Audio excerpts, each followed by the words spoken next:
వెళ్ళినప్పుడు తప్పకుండా పాటించవలసినటువంటి నియమం ఒకటి ఉన్నది. తప్పకుండా పాటించాలి. మీరు చూడండి, అక్కడ ప్రత్యేకంగా బోర్డులు పెడతారు.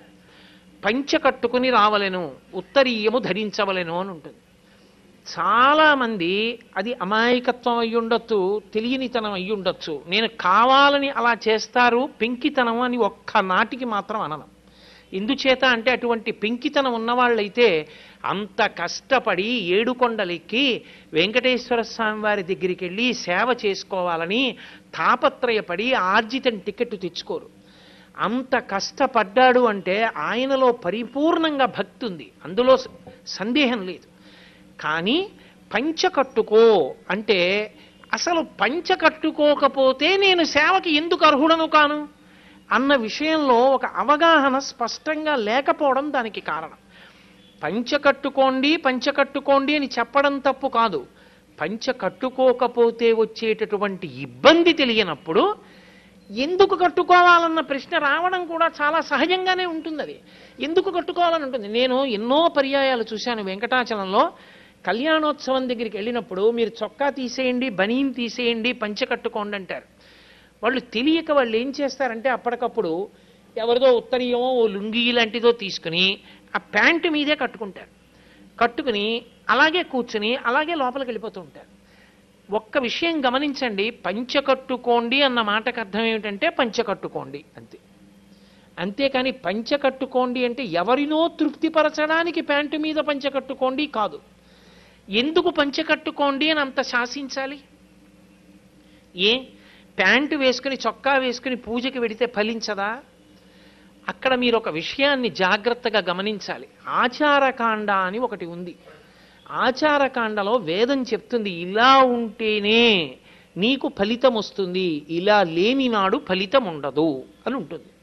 నేను మీతో ఒక ఉదాహరణ మనవి చెయ్యాలి అంటే, ఏటీఎం కార్డ్ అనేటటువంటిది ఇవాళ తెలియని వాళ్ళు ఎవరూ లేరు, అందరికీ తెలుసు. ఏటీఎం కార్డుని మీరు ఏటీఎం మిషన్లో ఎటువైపుకు పెట్టాలో అటు పెట్టకుండా తిప్పి పెట్టారనుకోండి, మీరు కార్డు సరిగా పెట్టలేదు అని చూపిస్తుంది తప్ప అది మీరు అడిగిన ఫలితాన్ని ఇవ్వదు. ఒక ఏటీఎం కార్డుని తిప్పి పెడితేనే మీకు ఏం కావాలో అది జరగలేదు. భగవంతుని దగ్గరికి వెళ్ళి సేవ చేసుకునేటప్పుడు ఎలా ఉండాలని ఈశ్వరుడు వేదంలో చెప్పాడో అలా ఉండనప్పుడు ఫలితం ఎలా వస్తుందనుకుంటున్నారు? మీరు పెట్టుకున్న ఏటీఎం మిషను మీ బ్యాంక్ అకౌంట్లో మీ ఏటీఎం కార్డే మీరు పెట్టడంలో తేడా వస్తేనే ఏటీఎం మిషన్ పనిచేయలేదు కదా. అటువంటప్పుడు పరమేశ్వరుని యొక్క సేవ చేసి విశేషమైన అనుగ్రహాన్ని పొందుదామనుకున్నప్పుడు ఇలా ఉండనప్పుడు అది కుదరదు అని ఈశ్వరుడు అన్నప్పుడు అలా ఉండకుండా పొందుదామని ఎలా అనుకుంటారు? ఆర్జిత సేవ చేసుకుందాము అనుకున్నప్పుడు దాని యందు అంతర్భాగం ఏమి అంటే ఆర్జిత సేవ ఎలా చేసుకోమన్నారో అలా చేసుకోవడం కాదు. ఆర్జిత సేవ టిక్కెట్ ఒకటి కొనడం కాదు.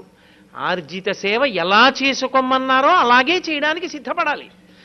ఆర్జిత సేవ ఎవరు చేసుకున్నా అసలు నిజానికి అక్కడికి పరిమితం చేశారు.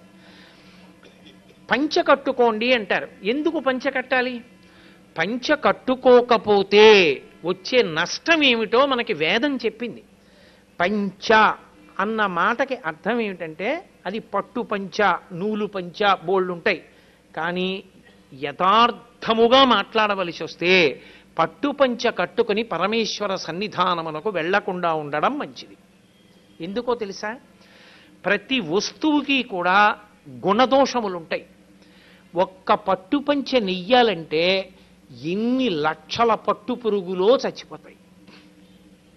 మల్బరీ ఆకులు పెట్టి పట్టు పురుగుని పెంచి బాగా కడుపు నిండా తిని అది పట్టు దారాన్ని చుట్టూ అల్లుకుని పట్టుగూట్లో మెత్తగా ఉంది కదా అని పడుకుంటుంది.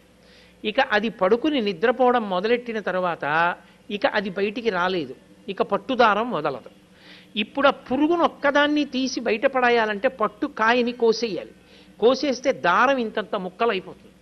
అందుకే పట్టు కాయలన్నీ ఏం చేస్తారంటే మరుగునీళ్లలో పడేస్తారు. మరుగునీటిలో పడిపోగానే ఆ పట్టు పురుగుకి తెలివి వస్తుంది. అది బయటికి వెళ్ళిపోవాలని దారాల మధ్యలోంచి వెడుతున్న మరుగునీటికి శరీరం ఉడికిపోతుంటే గిల గిల గిల గిల కొట్టుకుంటుంది.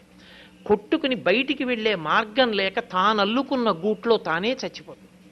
చనిపోయిన తరువాత పట్టుకాయని తీసుకొచ్చి కండికి పెట్టి తిప్పుతారు. తిప్పి దారాన్ని యువతలకి తీసేసి ఆ పట్టు కాయని దాంట్లో ఉన్నటువంటి పురుగుని వీధిలో పారేస్తారు. పశువులు తినేస్తాయి. మాంసాహారులైన పందులు మొదలైనటువంటివి తింటాయి. ఎంతో హింస ఉంది ఒక పట్టుపంచలో. ఒక పట్టుపంచ కట్టుకుని ఒక పట్టు చీర కట్టుకుని ఆర్జిత సేవకి వెళ్ళడం కన్నా నూలుతో చేయబడినటువంటి పంచ కట్టుకుని వెళ్ళడం సర్వోత్కృష్టము. నేను వేదాన్ని ప్రమాణం చేసి మాట్లాడుతున్నా. ఎందుకో తెలుసా? వేదం ఒక మాట చెప్పింది. ఒక పంచె నేస్తే ఆ పంచకి అడ్డంగా నేసినటువంటి దారములనన్నింటినీ కూడా ఓతములు అని పిలుస్తారు. అలాగే నిలువుగా నేసినటువంటి దారములనన్నింటినీ కూడా ప్రాచీనతానములు అని పిలుస్తారు. నిలువుగా కొన్ని దారాల్ని, అడ్డంగా కొన్ని దారాల్ని పెడతారు. ఎంత జాగ్రత్తగా గంజిపోసి నేతగాడు ఆ చివరి నుంచి ఈ చివరికి ఇద్దరు కలిసి ఒక ప్రత్యేక పరికరాన్ని ఇలా తీసుకొస్తారు పరిగెడుతూ. అది దగ్గర పడుతుంది. ఎంత దగ్గర చేసి నేత నేసినా ఈ ఓతప్రోతముల మధ్యలో సన్నటి రంధ్రాలుంటాయి పంచెకి. ఒక నూలు పంచె నేను కట్టుకున్నాను అనుకోండి, జాగ్రత్తగా గమనిస్తే సన్నటి రంధ్రములు ఉంటాయి. ఒక సూదిని తీసుకొచ్చి ఇలా గుచ్చితే ఆ కన్నంలోకి దూరుతుంది దాని మొన. అంత చిన్న దారములు ఉంటాయి. ఒక్క వస్త్రాన్ని నేస్తే వేదం ఏం చెప్పిందో తెలుసా? ఆ వస్త్రం పూర్తయ్యేటప్పటికీ ఆ వస్త్రాన్ని దేవతలు ఆవహిస్తారు.